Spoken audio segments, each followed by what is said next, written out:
바나바 이야기. 그런즉 누구든지 그리스도 안에 있으면 새로운 피조물이라. 이전 것은 지나갔으니 보라 새 것이 되었도다. 고린도후서 5장 17절. 안녕하세요. 저는 주님을 인격적으로 만나면서 바나바라는 이름을 김상숙 권사님이 지어주셨습니다. 성경 말씀 사도행전 11장 24절. 바나바는 착한 사람이요 성령과 믿음이 충만한 사람이라. 이에 큰 무리가 주께 더하여지더라. 이런 바나바와 같은 사람이 되라고 지어주셨습니다. 저는 어렸을 적에 부유한 환경에서 부모님의 넘치는 사랑을 받으며 자랐습니다. 또한 외가 쪽은 크리스찬이기에 학생 때는 찬양도 하고 예배도 잘 드리고 하였습니다. 그러던 저가 사춘기가 되면서 친구들과 어울리다 보니 친구 따라 가출을 하고 부모님을 힘들게 해드렸습니다. 그런데 그 시기가 IMF 시기였고 그때 우리나라 전체가 경제난으로 가정들도 많이 깨지는 시기였습니다. 저희 가정도 그 시련을 이기지 못하고 저희 부모님은 이혼을 했습니다. 저희는 삼촌께 맡겨지게 되었습니다. 그 충격은 너무나 컸습니다. 제가 그때 나이 중학교 2학년쯤이었는데 저는 초등학교 때는 충북에서 알아주는 축구 선수였습니다. 하지만 친구들과 어울려 방황하고 IMF로 집이 기울어지자 안산으로 이주하다 보니 학업을 마치지 못했습니다.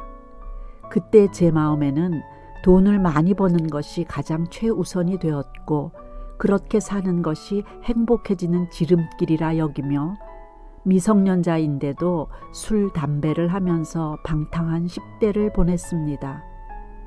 그리고 20대가 되자 결혼을 하고 어린 나이에 아빠가 되었습니다. 그때까지도 아직 변변한 직장 없이 닥치는 대로 일하며 살아가고 있었습니다. 하지만 가장이 되었다는 생각에 열심히 살아보려고 했습니다. 그렇게 살면서 어느 날 집 앞을 걸어가던 중 십자가를 보면서 갑자기 교회에 한번 가보자 하는 마음이 들어서 집 앞 교회를 한번 나가보게 되었습니다. 하지만 중학교 1학년 때까지 다니던 교회와 성인이 되어간 교회는 너무나도 제 생각과 다르기에 그때 그 순간 교만하여지면서 나 자신이 잘 일어나야지 내가 누굴 믿어. 하나님을 믿는다고 내가 부자가 되게 해주는 것도 아닌데 라고 하면서 주님을 떠나버렸습니다. 그때는 왜 몰랐을까요? 그때 주님께서 저를 불러주신 기회임을 생각도 않고 돈을 많이 벌어야겠다는 바보스런 생각에 가족들을 제대로 잘 돌보지 못했습니다. 그렇게 살다 보니 가장 가까운 사람들을 아프게 하고 사랑을 주지 못해서 그래서인지 저희 아내는 어린 나이에 혼란으로 산후 우울증을 앓았습니다. 그렇게 해서 제 아내는 이단 종교에 빠지게 되었고 자주 싸우게 되었습니다. 그러던 중 제가 하던 배송 화물차가 사고가 나서 제가 병원에 입원하게 되었고 엄청 큰 사고를 겪었는데 화물차를 운전하던 제가 충돌로 인해 튕겨져 나가 그 순간 저는 한 번도 불러보지 않던 하나님께 살려만 달라고 기도했습니다. 참 놀라운 것은 척추가 조금 눌린 것 외에 큰 부상이 없었던 것입니다. 하나님께서 제 기도를 들어주셨던 것입니다. 그런데 그 은혜를 금방 잊어버리게 되더라고요. 그 후에 주님께서 저를 살려주신 것도 잊고 또 돌아보라고 주님께서 말씀하신 것 깨닫지 못하고 그렇게 교만하게 살아갔습니다. 그러면서 아내와 이혼을 하게 되었고 갑자기 아기를 양육해야 하는 숙제가 생기니 많이 힘들었습니다. 회사를 다니면서도 어린 아기를 키우고 양육할 수 없기에 주위 사람들에게 돈을 빌려 장사를 하게 되었습니다. 의외로 장사는 잘 되었고 저는 제가 잘나서 잘 되었다는 교만에 빠져 번 돈을 흥청망청 쓰기 시작하고 아이를 주변에 맡기고 친구를 만나 술에 빠져 살았습니다. 그렇게 시간이 흐르면서 빌려온 돈을 갚는 시기가 다가오고 저는 돈을 더 벌어야 한다는 생각에 주위 아시는 분의 소개로 일을 하나 더 시작하게 되었습니다.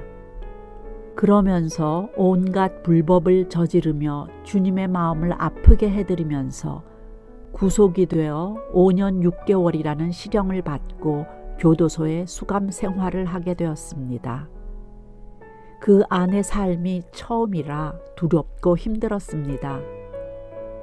또한 몸이 아프신 어머니께 아들을 맡기고 온 제가 너무나도 미웠습니다.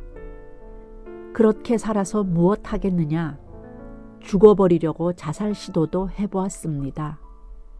그런데 본인의 목숨은 나의 것이 아니고 하나님의 것이기에 제가 끊을 수 없더라고요. 그렇게 지내던 중 기독교 집회를 교도소 안에서 하게 되어 참석하게 되었습니다. 그곳에서 그때 주만 바라볼지라 찬양이 흘러나왔고 저도 모르게 눈물을 흘리고 있었습니다. 그러면서 그 자리에서 하나님께 기도를 드리며 저의 죄를 고백하는 시간이 되었습니다. 그 시간에 그 역사로 인해 저는 주님의 말씀을 읽고 묵상하며 주만 의지하며 산다고 결단하게 되었습니다.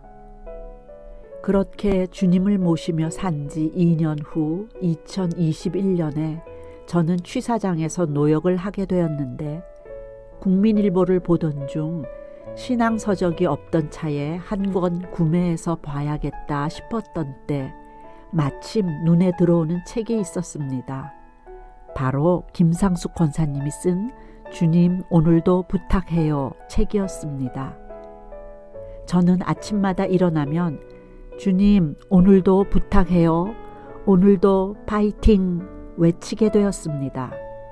그리하여서 그 책을 구매하여 읽었고 책의 글 하나하나에 너무나 감동을 받았습니다.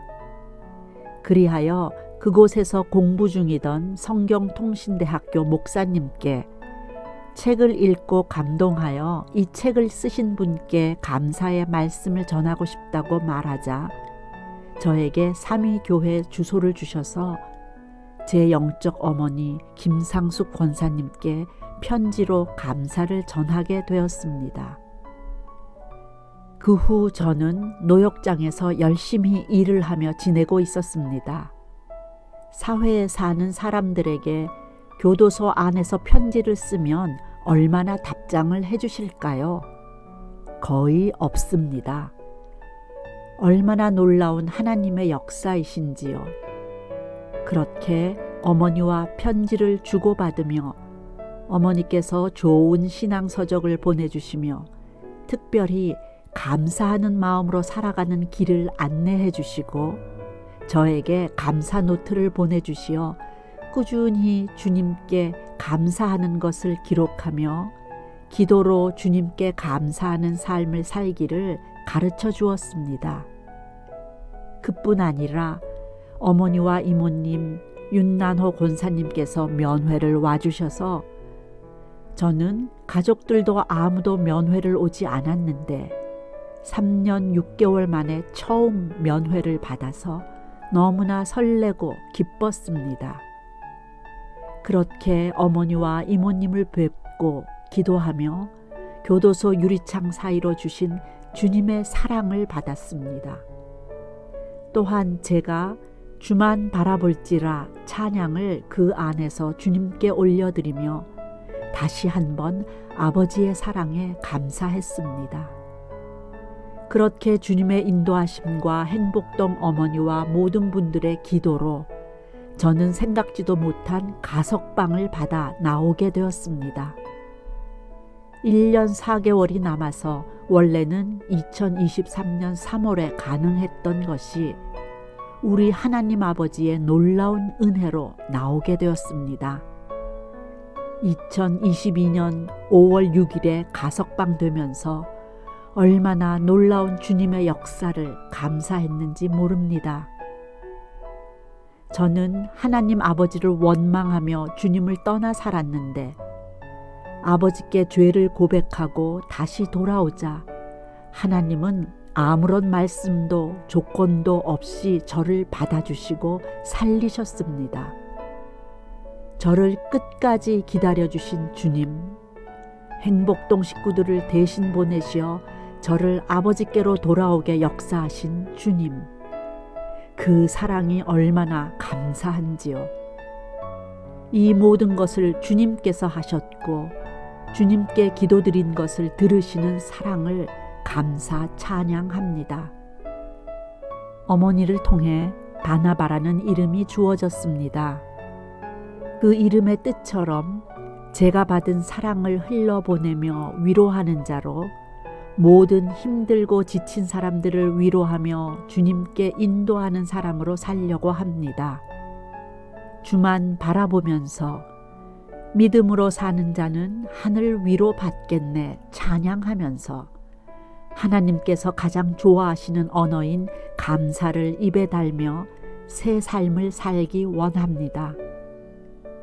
주님의 뜻대로 사용해 주세요 고백을 하며 주님의 기쁨이 되는 바나바가 되기를 간절히 소원합니다. 행복동 어머니께 감사드리며 행복동 식구들께 감사하며 모두를 사랑합니다. 부족한 저의 간증을 들어주셔서 감사합니다. 내 안에 나는 죽고 오직 예수 그리스도만 사시는 그런 섬기는 삶이 우리 모두의 삶이 되기를 간절히 기도드립니다.